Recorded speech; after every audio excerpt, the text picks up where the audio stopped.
Hey, thanks for stopping by my neck of the woods. I'm the gig geezer in Wood Lane, and when I'm out there driving, I'm out there to make some money. I want to help you maximize your gig hustle.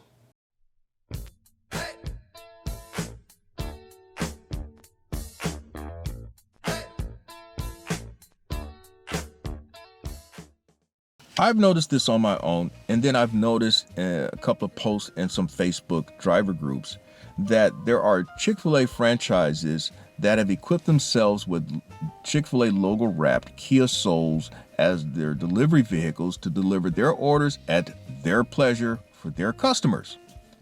Now, when it comes to Chick-fil-A, this isn't sarcasm. To say delivering at their pleasure, or as you often hear in their restaurants, my pleasure, is very much a part of their corporate culture, which is actually considered among the gold standard for customer service in the restaurant industry. Now, after doing a little bit of research on this topic, Chick-fil-A may be seen as at the vanguard of large companies that have actually initiated such a program.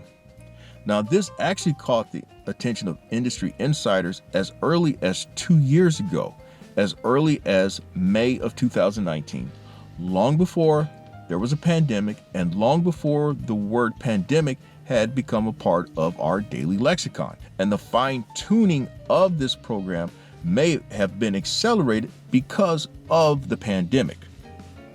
According to online source Restaurant Dive, in its May 2019 article, actually May 16, 2019 article, the article says there's plenty of motivation for a company as big as Chick-fil-A to explore in-house delivery. Namely, it offers more control over customer data, service fees, and the brand's reputation. The article goes on to say these benefits could also explain why Chick-fil-A is testing out the option. The brand has a big reputation to defend, having been named the #1 limited service restaurant 2 years running in the American Customer Service Satisfaction Index. The article says Panera is the #2 restaurant with that rating.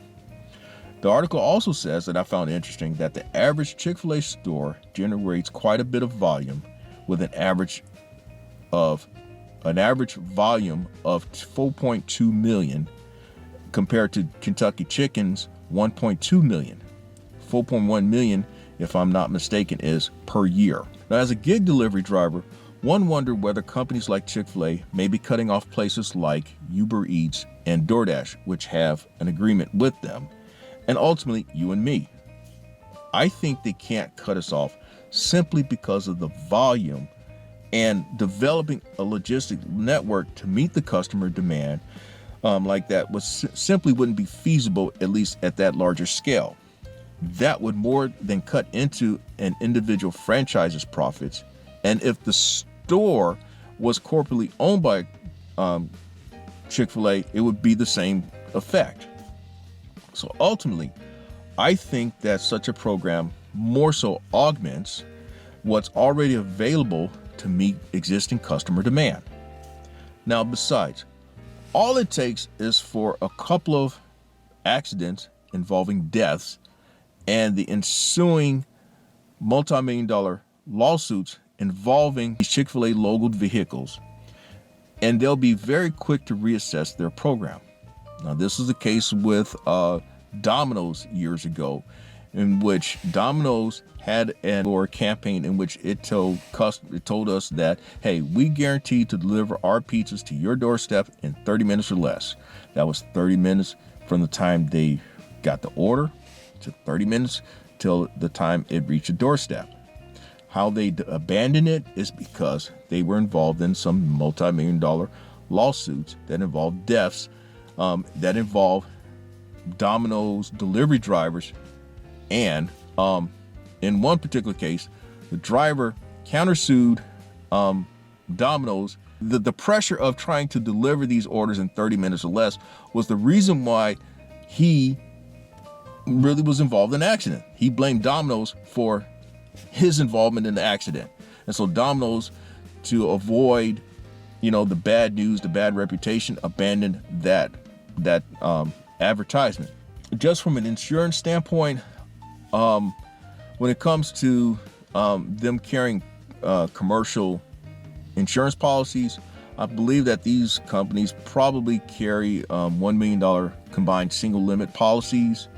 Combined single limit policies mean that your bodily injury, your collision, and your comprehensive coverage all falls under that $1 million limit. That's the max that the policy pays. What you're used to as an individual when it comes to your personal auto insurance are separate coverages for bodily injury, collision, and comprehensive. Now, as it pertains to these other gig apps, rideshare, like with Uber and Lyft, they're known for having $1 million policy. But in the early days, that policy only paid when the driver had the actual rider in the vehicle and was traveling en route to the actual drop-off location. I've since come to understand that there is coverage, but for drivers, it's in a sliding scale though. It pays the least amount when the driver has on the app. Then it pays another amount, a higher amount, when the driver has accepted an order or a ride and is traveling en route to the actual pickup location. Then it pays its most, the $1 million amount, once the driver has the rider or the order in hand and is traveling to the actual drop-off location. Now, another example to consider on the scale of Chick-fil-A is Amazon. Amazon has aspired to be the number 3 logistics network behind UPS and Federal Express. I recall an article that I read 2 years ago about Amazon. For it to be on par with Federal Express and UPS, it would have to invest another $125 billion. Now, they definitely have that type of money. Will they invest that type of money? That's a different question. But I don't think they would go as far as investing that type of money to establish a fleet of air delivery, which is what would put them on par with Federal Express and UPS. So you get where I'm going with this. Chick-fil-A would have to invest a lot of money to be on par with DoorDash and UberEats. So that's why I say it's really to augment what's already out there. But back to its drivers. Now, also, Chick-fil-A has experienced some knocks with its delivery program. According to the same source, Restaurant Dive, Chick-fil-A has been named in a lawsuit in the state of New York in which 2 customers claimed that the restaurant chain has engaged in deceitful delivery costs. According to that article, which was dated October 13, Chick-fil-A posts delivery costs of $2.99 to $3.99. However, they charge for the food prices 25 to 30% more than if you were to actually go inside the store and purchase the same food. I think as drivers, we can all attest to whenever we've gone to the many Chick-fil-A locations that we've had to deal with parking, and at some locations, at many times of the day, the long lines and the long wait time. And that long wait time could also be experienced even if we have to go inside the store and pick up the orders. Personally, I think that Chick-fil-A's incorporating its own fleet of delivery vehicles doesn't move me a single bit. They're delivering orders that would otherwise pay well below my parameters for accepting an order is more than my pleasure. Chick-fil-A, you can have it, man. So, in my personal experience, Chick-fil-A is in the 95% decline category as I go out there and do my hustle. So that means that they're up there with McDonald's, Burger King, Taco Bell, Kentucky Chicken, Popeyes, Wendy's, Bojangles, Sonic, and I'll even let you put in one for your top 10. So that's all that I have for this latest segment of the Gig Geezer. I'm in Wood Lane, and may your hustle continue. Thank you for checking out this segment of the Gig Geezer. If you like the content that's been provided, hey, hit that subscribe button and also give it a thumbs up. And if you have any questions or useful information that you'd like to pass on to the Gig Geezer, I can be reached at giggeezer3.5 at gmail.com.